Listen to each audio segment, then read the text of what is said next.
Okay, we're back. We're back for another BTR Stage 4 camshaft. I did say I wasn't going to do any more.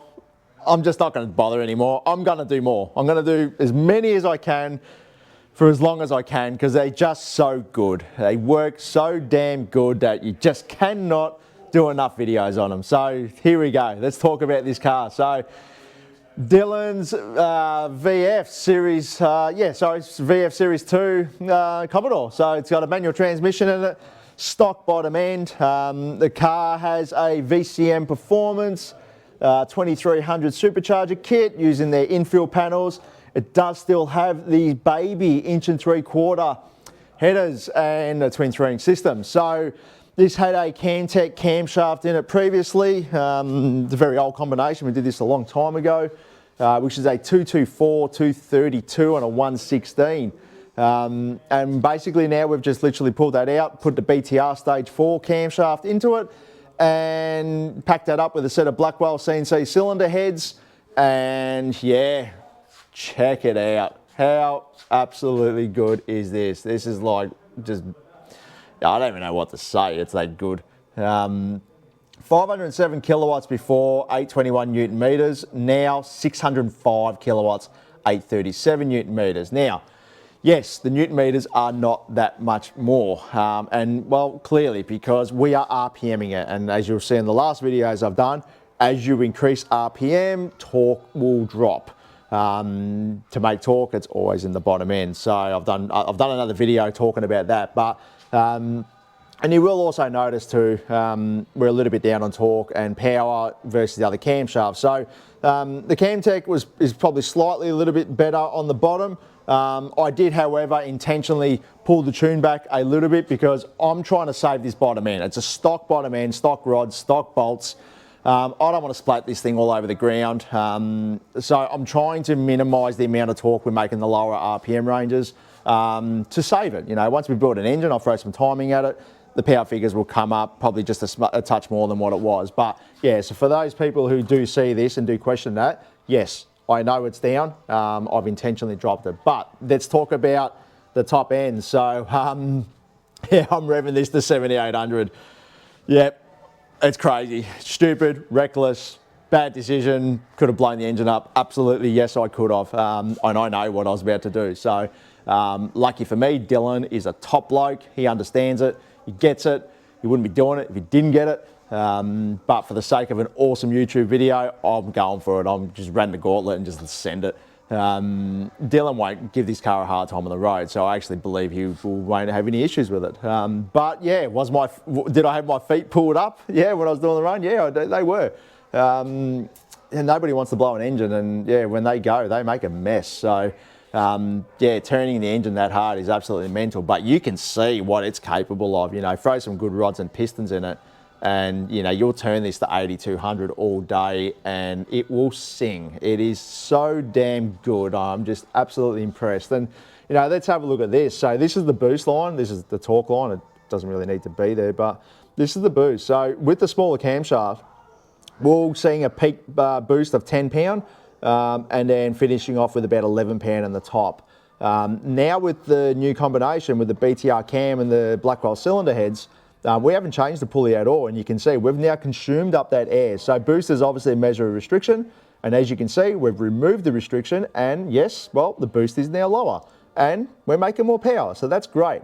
But you'll see right here where the boost starts to sort of run away in the top, and that's sort of bottlenecks at about 6,700 with the smaller cam, and with the bigger cam now with the new combo, it's about 7,700. You can see this little kick here.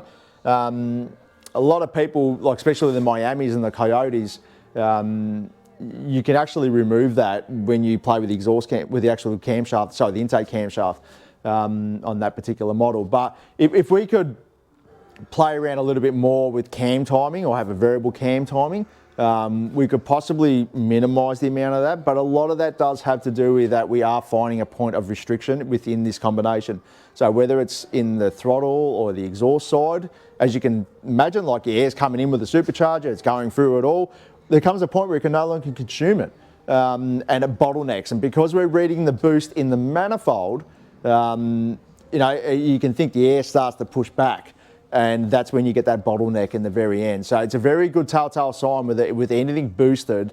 It's even easy to see with a supercharger car, but when you see your boost line running and then starts to flick up like almost like a vertical, ski jump, that's a really, really good sign that you're at the limitations of something. And I haven't investigated this too much yet. I need to dissect it a little bit more to try and work out exactly where it is. But the fact of the matter is, I'm turning it to 7,800 revs.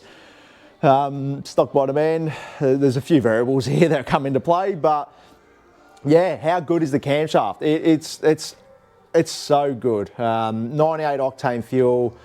BTR and the Blackwell cylinder heads, just the wickedest ingredients that you can throw at an LS1. And the Magnuson 2300 supercharger is, you compare this to any other 2300 supercharger in the market, and it's so efficient, and it's because of the way, like the intakes. So they've got their intercoolers or their water coolers, the heat exchangers in the manifold, and they run pretty much along here.